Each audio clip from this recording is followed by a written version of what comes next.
but by no means think that viruses last for long sitting outside on surfaces. All right. All right, so viral structure. How we're gonna characterize these are they helical in structure, are they icosahedral in structure, or do they have what we call a complex structure? So helical structure is going to be made out of repeated units of the same protein over and over again. We call them, in this case, instead of just saying a capsomere, we can even give it the name of protomere. And one protein is similarly bonded to a similar protein next door to it, is H bonded to another one, is H bonded to another one. And together all those protomers form the capsid, and once we pack the nucleic acid inside, it's the nucleocapsid.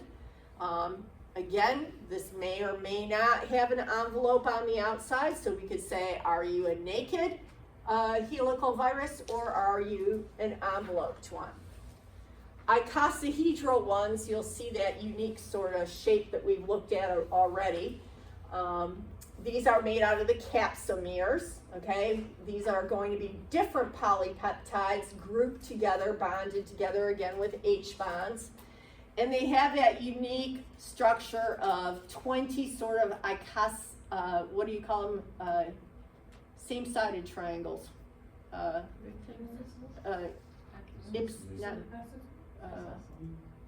not isosceles. I think ipsilateral, maybe. No, whatever. I can't remember. Triangles, and they come together with 12 points or vertexes. And again, they may or may not be enveloped. And the complex ones have a little bit features of both of these. We'll see things like our bacteriophages. We call viruses that infect bacteria are called bacteriophages. And if you got a lot of cachet in lab, you might just say they're phages, or really a lot of cachet. It's a phage, like a vase or a vase, right? All right, so here is a typical icosahedral naked virus. Okay, so you can see the 20 sides of the triangles right here. Okay, if you wanted to count them all up, there are 20 of them. And they have 12 different points or vertexes, okay, that they come to. An example of this would be rotavirus. You guys hear of rotavirus, especially if you had little kids. Rotavirus season comes up, I think, like February, March, and little kids get sick. All right, icosahedral enveloped. Looks very similar to this one, right? So you can see, whoops, going back here. The icosahedral shape right there, same thing in the middle of there, the icosahedron with the nucleic acid right there. The difference is it's taken, last time it left a cell, it took some of the cell's phospholipid membrane, its plasma membrane with it, and that forms the envelope on the outside. And even whether it's enveloped or not enveloped, it will typically, the virus will also have, especially coming out of these vertex points, it'll often put some proteins out extending from that outside of the capsid, and sometimes they'll extend all the way out through the envelope, and that's when we call them the spike proteins. And those spike proteins are largely what we'll see will interact with a lot of the receptors on host cells and fit in like a hand in a glove to interact to help those host cells take up the virus. Okay, an example of an icosahedral enveloped virus would be the herpes virus. Herpes simplex 1 above the belt, herpes simplex 2 below the belt, right? Right? What do you need to know, like what I told you, putting things together? How do you get herpes? Do you get it from a toilet seat? Does it exist as a fomite? It doesn't. You don't pick up herpes. It's enveloped. Herpes, you're gonna need intimate contact with someone to pick up the virus. Now, is this kind of making sense a little bit? Okay. All right, here's a helical virus, okay? So you can see the individual protomers right here, which is basically the same thing as a capsomere, except they're all the same. One bonded to the other. They make it almost like a basket. It kind of looks here like the cobra or snake coming out of the basket, doesn't it? That's the DNA right there, or RNA, it could be, some nucleic acid packed in sort of a helical formation. You can recognize the difference between the icosahedral and the helical, right? All right, so just a nucleic acid inside a capsid that has that helical cylinder structure. And the tobacco mosaic virus has this type of formation. All right, you can also have the helix inside of an envelope. So if we go back and you look at the helix up here like this, and if we like cut this open and looked at the inside and looked at the nucleic acid running through it, now imagine that in the picture here. This is that helical part right on the inside being cut open with the DNA or RNA, whatever nucleic acid it has, running on the inside. But it too left its last cell, taking the phospholipid bilayer of the plasma membrane when it left that host cell, and cloaked itself in it so it's enveloped. All right, so this one is going to be hardier or less hardy out in the environment? Less hardy, okay? And this is going to be something like Influenza A looks a lot like this, all right? Influenza A. All right, so when we look at icosahedral capsids, we can see that they're made out of these triangles, 20 of them, that come together at the 12 points. They look like this. And we didn't see it on the last slide, so that's why I like this slide. You can see even without the envelope, because we've seen the spike proteins poking out from the envelope in some cases, this too has spikes poking out at the various vertexes. All right, so most of our envelope viruses are going to be animal viruses. I can't even off the top of my head think of like a plant virus that has an envelope, all right? And that sort of makes sense, because how is it really gonna bud off and take the plant's plasma membrane without also getting the cell wall and all that on it? All right, so mostly when it's enveloped, it's gonna be some sort of animal virus. And it usually gets it from the plasma membrane, but it could also get a phospholipid bilayer if it had infected the nucleus and took some of the nuclear membrane, or some other phospholipid bilayer membranous organelle, okay? We are going to have some viruses. Most of them will live like out in the cytoplasm, but on occasionally we will have some viruses that need to get into the nucleus and infect the nucleus. And so as it leaves the nucleus, it might take that phospholipid bilayer with it. All right, functions of the envelope. So what helps a virus fuse with a host cell in some cases would be the fact that it has this phospholipid bilayer envelope on it. It can meld in, like in your human cells, all your cells are going to have pretty similar phospholipid bilayers, and when that virus leaves that cell and it wants to move on from, say, your stomach cell and go infect your small intestine cell, it can kind of take that little bit of that phospholipid membrane from your stomach cell and kind of fuse it on over into the small intestine cell and kind of meld together, and then leave that as part of the phospholipid membrane of the cell, and that helps it uncoat the virus inside the cell, and then it starts hijacking all the machinery of the small intestine cell. So this is how these viruses can move from cell to cell. Having that envelope really helps it bind to the cell surface, as will if it has spikes on it. The spikes will help it bind to receptors that pull it in, right? Like the Godfather. every time I try to leave, pull me back in. It's going to be the same thing with the virus. Those receptors are going to pull in the virus on the, into the cell. All right, and then we'll have a few that are atypical, these complex viruses. Our pox viruses are atypical. They're going to be a big group of DNA viruses that don't have a typical capsid, and they're covered by a dense layer of lipoproteins and also have some fibrils extending out of them. So things that are pox viruses would be like our smallpox virus, monkeypox, the vaccinia virus, the cowpox that Jenner dealt with that we talked a little bit about, all right? Bacteriophages, the ones that infect bacteria, viruses that infect bacteria, we call, again, bacteriophages or just phages or phages, may also have this complex structure.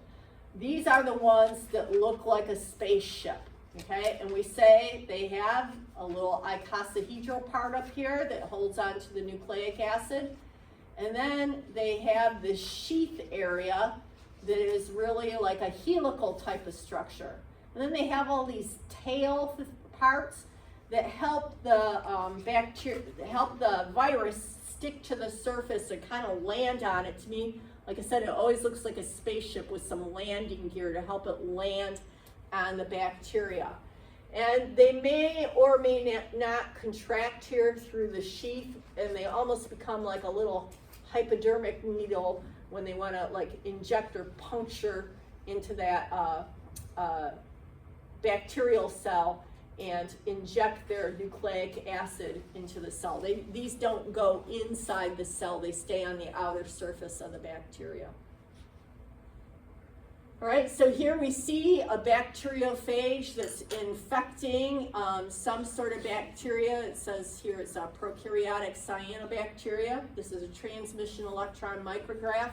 And you can see that a picture here of the icosahedral head, the helical part of the sheath, and its tails have landed on, and it's already, we call it a ghost when it looks like this. You can't see any of the nucleic acid up in here because it's either like down in here in the sheath or it's already been injected into the bacterium.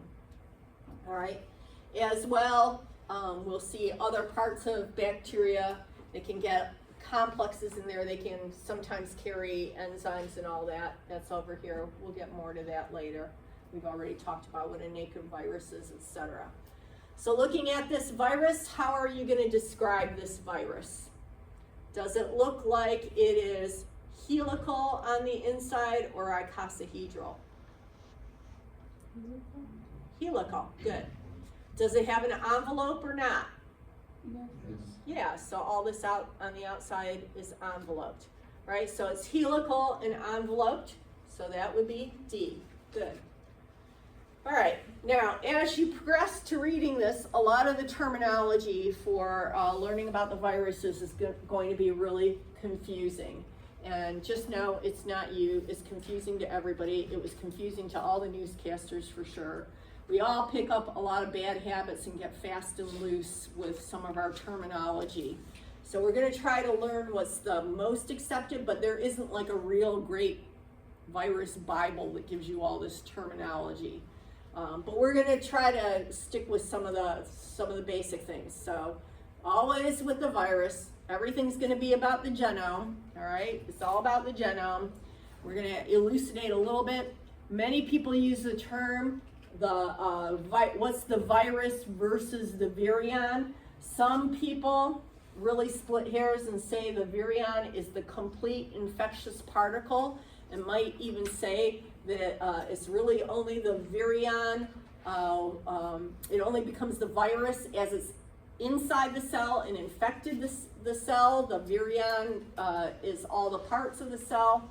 I will never split hairs with you like that, but we do say the virion, we can call when you see a nucleic acid enclosed in a capsid, you can call it the virion. It's okay for me to say it's the virus particle at that point. You could also say that it's what I call a naked virus. It doesn't have an envelope, it's just a capsid and a nucleic acid. So a naked virus would be a good term for that. And again, the virus is non-living. It doesn't have any of the characteristics of life, okay? So here again, virus, obligate intracellular parasite. It's because it parasitizes the host cell to make its metabolic products, including ATP, and make all the things needed to put a new virus particle together, including hijacking enzymes to make either its nucleic acid, DNA, or RNA, or it also hijacks the ribosomes to make all the proteins so you can assemble new virus particles, make those capsids in which to pack the nucleic acids. All right, all of this is what makes it an obligate intracellular parasite. This is where the real confusion of terms came in. And this is where we got really fast and loose with COVID, and every time you watch the news, and they talk about isolates, strains, variants of concern, serotypes, and you half the time didn't know what they were talking about because they really didn't know what they were talking about. All right, we were all learning. But really, when we name and classify viruses, the real big virologists kind of use almost like a Dewey Decimal System. And they start numbering these to show like what virus descended from which viruses. So like B.1, if they start with B.1, you can tell all these are related to each other. This seems to be with a P.1, a strain that kind of went off a side development path, all right? So these are variants of coronavirus. And with coronavirus, we started giving them common names so we could talk about the viruses in a sensible way to the public. So this one was alpha, then anything with this kind of numeric start would have been the beta, the gamma, and then the horrible delta that was highly transmissible and highly pathogenic. You're not going to need to memorize this, don't worry. We're just talking about it so that you have some idea, you know, when you see this stuff, all right? I'm not going to make you name viruses according to a Dewey Decimal System, all right? All right. We also added, I know it's going to have to sneeze again. I'm going to sneeze outside in the hallway, give my credit to other people. All right, I'm done giving it to you. All right, so what's a virus isolate? Do you remember hearing that term? A virus isolate means that particular virus that we took out of you and isolated it from you. Early in COVID, we would do like bronchoscopy and lavage, or take bronchial washings from people. And then we recover the virus from that, grow up the virus, and type the virus. Now, do you think everybody who got infected with COVID, that we typed it down to the isolate level in everybody? Did they take your bacteria? People thought they would, of course, you know, because the news would talk about virus isolates, but no. That would have been way too expensive for us to look at everybody's virus, determine what DNA exactly it had in it, DNA or RNA, in the case of coronavirus, RNA. So we didn't. But we would take samples of virus isolates from various people to see how the virus was changing and evolving as it moved through the population, all right? So when we got isolates, you know, the isolate as it was in me would be different than the isolate that was, you know, in Janet, okay? Jeanette, I should say, not Janet. Or Suha. Suha would have a completely different one. As it passed from person to person, we would accumulate different mutations. But you would see these things where they wrote down the isolate and they named them. So it's a beta coronavirus. It came out of Wuhan for the original one. They gave it a numeric typing system. And then it was in 2019 that virus was discovered. All right? All right. What is a virus variant?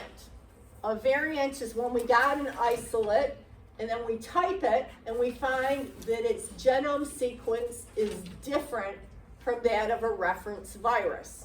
So if we had the original wild type virus, we could always compare the new viruses that we were looking at to see if it was different than the wild type, which it usually will be, how many differences it has from it, like how rapidly, this is how we'd keep track of how rapidly it was changing. And then we'd also look into it and see, like, has its phenotype changed? Now, there's no inference from just seeing that its genotype was different. We can't say that the phenotype was different, but often we would compare what were differences in the virus. And this was like a real kind of cloudy area for our vocabulary. Then we started talking about what were specific variants of concern. And this was as new mutations arose, and we found things like with the Delta variant, okay, giving it its common name, that it transmitted easier, meaning it passed from person to person, was much more highly infective, and we had an increase in hospitalizations because the Delta virus, the Delta variant, caused worse pathology. That's one that was really killing people. The death rates went up when you got the Delta variant. You could transmit it quickly. We were all freaked out when this one was going around, and people got really sick. All right, so the variants, like I said, we gave them common names. You can see, this probably give you a lot of PTSD as to remembering when all this stuff happened. But the first ones pretty much arose in late 2020 in Wuhan province. Do you remember? It was like, what, March 13th, I think, that we all got sent home, okay, in 2021. And I remember I was talking to students in class. I was teaching anatomy on at Downriver campus. I still have the email saying, ooh, I'm watching this closely. I think this is going to turn into a big epidemic. Well, I was mistaken. It turned into a global pandemic, right? But I even told them, I said, be prepared to get sent home if this stuff gets really bad. And indeed we did. All right, so so then Delta was just horrible by the time 2020 rolled around, okay, getting into the fall. And that's, like I said, that's when we were all watching those death tolls. Anderson Cooper there in the corner every day going up by hundreds of thousands of people dying. And they had all those refrigerated trucks out in New York because we couldn't even keep up with all the dead bodies that were piling up in the morgue or bury them fast enough. Yeah. You know, in the hospital, remember, they're suddenly going out, people banging pots and pans just outside the hospital to like tell the nursing staff how grateful they were for showing up and taking care of people. And we had a lot of like suicides amongst the healthcare provision staff, doctors, nurses, and all that, because people just couldn't take it anymore.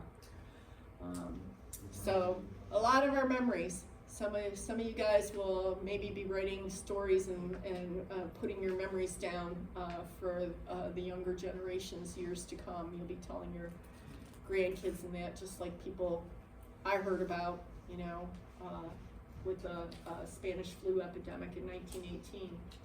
And the last ones we have are the virus strain and serotype. So strains of viruses are when the virus goes through enough mutations and it gets a new, what we call a stable phenotype. And this is really decided by like an international panel of esteemed virologists who get together. And there has been no new strain. We really only have one strain, but there's been talk about naming a new strain of the coronavirus, all right? New strains are named very sparingly because it means something really major has changed about the virus. We still only have one strain of HIV. We have some subtyping of HIV, but we don't have a strain. And just to give you an example, when they were studying the polio virus, they had to take it and passage it through 99 generations, 99 times through mice before they got the virus to develop a whole new stable phenotype to get a different strain of polio, all right? So it's a little bit, it's a few and far between type of thing. Viral serotypes. So serotypes are based on interacting your virus, its proteins, all those little spike proteins, and its nucleocapsid with serum. And the serum is the portion of your blood that's kind of that straw-colored part that contains all the antibodies in it. And when a specific antibody can react with a specific protein, it does so like a lock and key. We'll understand this a lot better and revisit it when we do immunology. Then they react, we can actually type the protein to which it's binding, the antigen, based on the reaction of the antibody with it. And for example, again with polio virus, we have 3 different serotypes. If you're infected with type 1 of polio, you're not going to generate the antibodies against either type 2 or type 3, all right? And none of this, again, speaks about the viral genotype, which is the specific DNA or RNA, its genetic makeup. All right, let's try some practice questions again. Are viruses considered living? No. Good. All right, false. Do viruses have the ability, they have the ability to infect the following types of cells? Can they infect bacteria? Yes. Can they infect fungi? Yes. Plants? Yes. Animals? Yes. So everything. All right, good. All of the following are characteristics of viruses except, can they infect host cells? Yes. Are they ultramicroscopic? Yes. Can they do their own metabolism? No. Do they have their own genome? Yes. Do they have a protein code? Yes. Okay, good. So it's metabolism. All right, a distinct variation within a virus species identified by its surface proteins, which we determine what those surface proteins are by reacting them with tests that detect antibodies. Is that a variant of concern, a serotype, a strain, or an isolate? It's the serotype. The antibodies are in the serotype. Whenever you see that we're reacting something against the antibodies, we're going for the serotype. All right, classification of viruses. This is a short part, and then we'll go on to lab. So the genus name ends in virus. Okay, so back up over here, you can see the order of all these. I have to put my glasses back down. Forgot I have them up. All right, so you can kind of see going from the bottom species up to genus, up to family, up to order. All right, so genus ends in the word virus or the suffix virus. Family ends in the suffix viridae. The order ends in ales. And the species is a little bit more nebulous. Usually it's like some descriptive name about the species, okay? Sometimes we give it a sort of a subspecies numeric designation.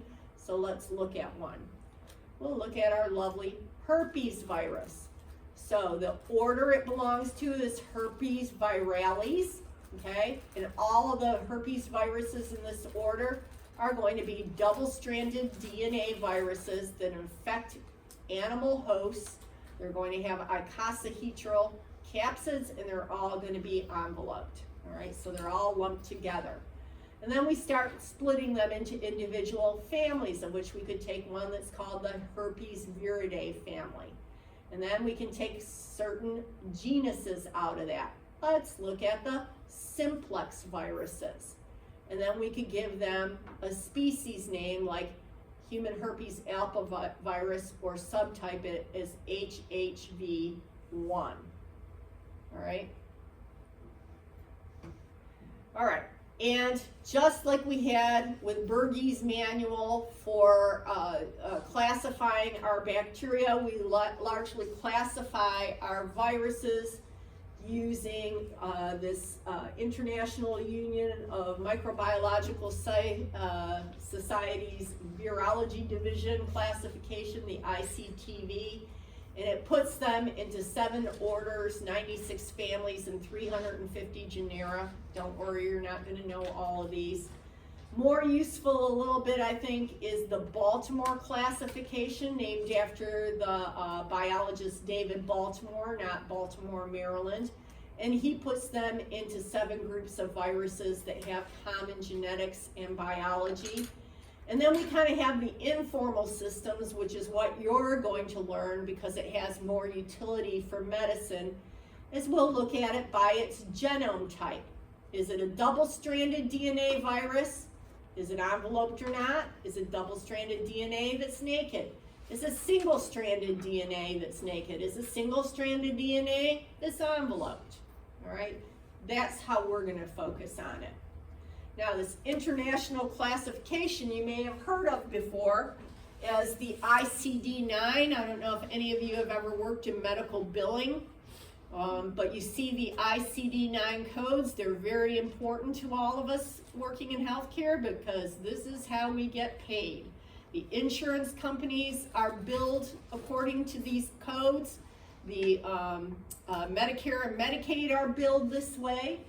And since we get that nice collection of codes for billing, and everybody pays really good attention to billing, right?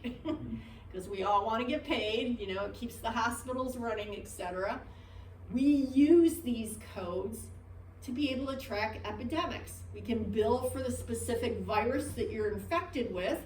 Then we can see where all the clusters of billings are coming up. This is how we can see all those measles arose in Texas, all right? And you don't even have to leave your house. You could be the president in Washington, D.C., and somebody can bring you, all of our codes are cropping up for all the measles being billed in West Texas. Looks like it's spreading into New Mexico. All right, so we use those to confirm the diagnosis, to bill, and all the labs, as they're billing for their lab work in that, they put it under the same codes.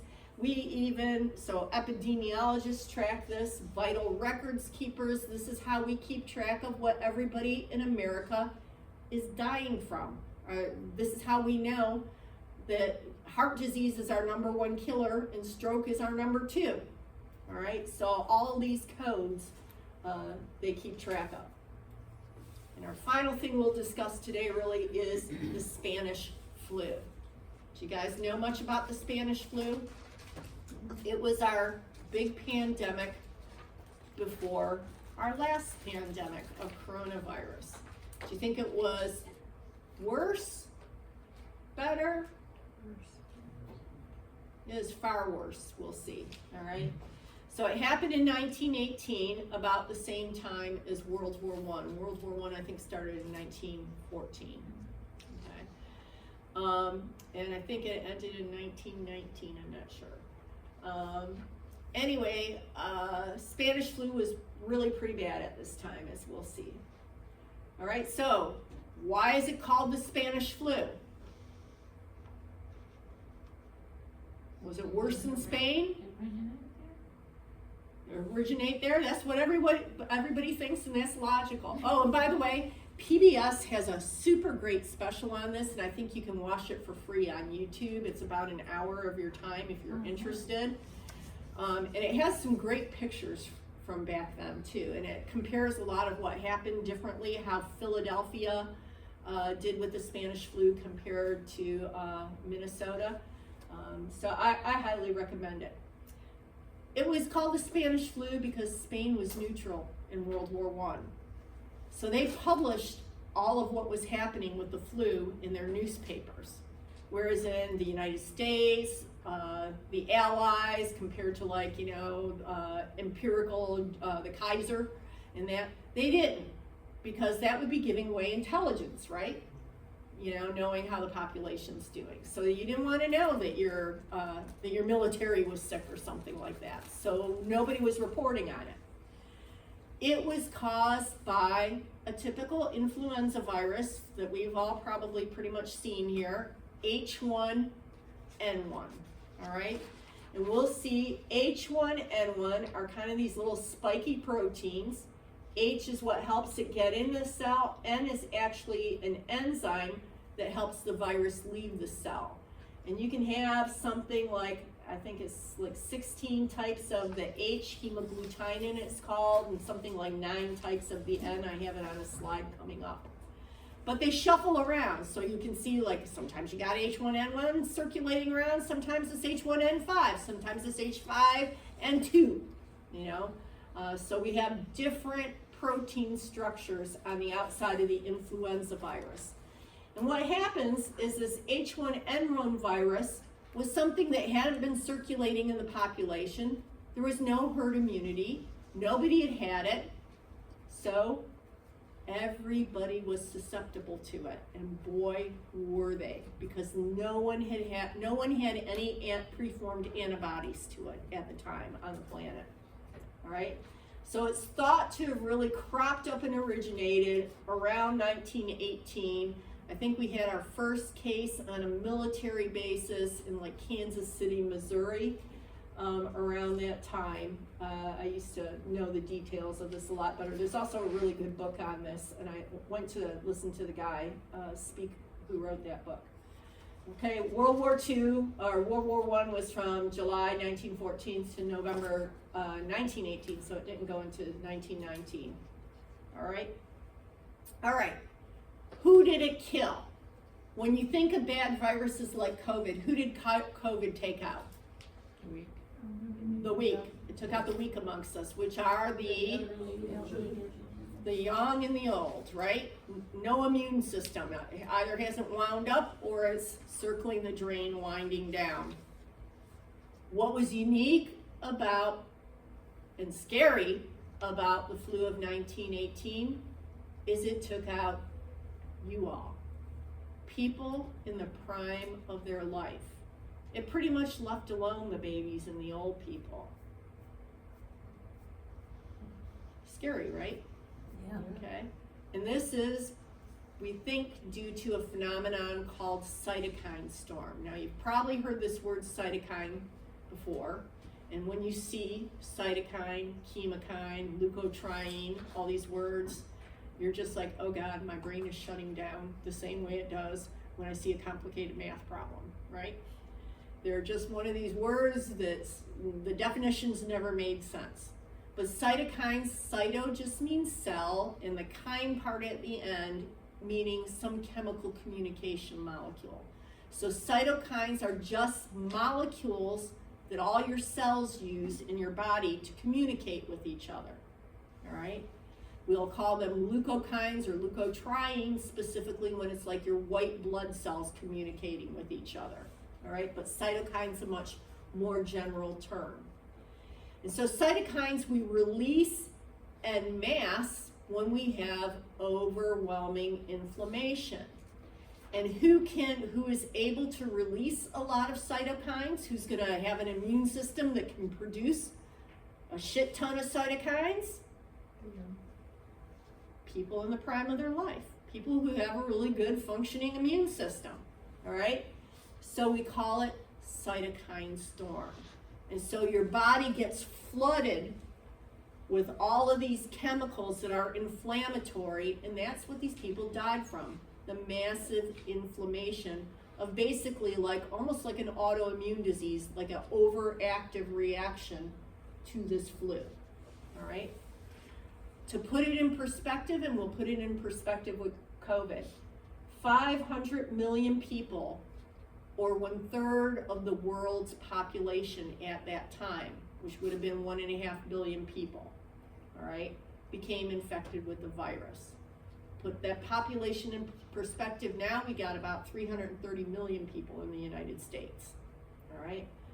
Deaths, about 25% of the US population was afflicted with a bad case of this flu. During the Spanish flu, the average life expectancy of a human being dropped by 12 years. Now with COVID, our life expectancy actually dropped, but it was only by like a year. But that's the first time since this that our life expectancy ever dropped. After this flu, life expectancy went back up, all right? Worldwide, 50 to 100 million people were infected. 10 to 20% of those who were infected died. Of these, should be writing 500 million, not 50 million. And 675,000 deaths occurred in the United States. When we compare that to people who died from World War I, killed 9 million combatants. That's 9 million soldiers, 7 million civilians. So 500 million people, 50 million of the 500 million infected, 50 million died. We're talking about like 10 times what more or something. It's crazy. And World War I was a really deadly war, right? All right, let's compare it to the flu pandemic. All right, so how bad was the mortality rate? If the mortality rate for the 1918 flu was somewhere 10 to 20%, did we ever approach that with COVID? No, not even in the countries that were the worst afflicted. So if we look at something like Peru up here, they're like at 4.5% or something. The United States, our death rate from COVID was 1.1%. And we were all alarmed. But 1.1% was enough to lower our life expectancy. And we know that just the sheer quantities of people who died was astronomical, right? I'd have to look it up to see exactly what that is again. But 1% of 300 million people is like 3 million people we probably had dying of COVID. All right, so looking at the flu virus, we have hemagglutinin and neuraminidase. These are the H and the N. Okay, so 80% of the spikes that we'll see on the outside of our influenza virus are going to be made from hemagglutinin, the H. All right, this is the spike that helps that flu virus attach to what are called sialic acid residues on the host cells. And again, it attaches, and that's how the flu virus gets taken up into the cells. The other 20% of those proteins or spikes are going to be neuraminidase, which is actually enzymatic, and it's what helps the virus leave the cell. And as it leaves, it takes a little bit of the envelope with it, because the influenza virus is an enveloped virus. When we look at how we classify the flu, influenza A, we classify it by the type of H, its type of its protein, right? A type of its antigen, you could say, and neuraminidase. And we give those numbers according to their type, so H, M, and NN. So M can range from 1 to 16 types, and N can be from 1 to 9. And this one was a terrible one, H1N1. All right, so we'll go through this later as we progress through our viruses. We'll take a little bit of a look at it right now.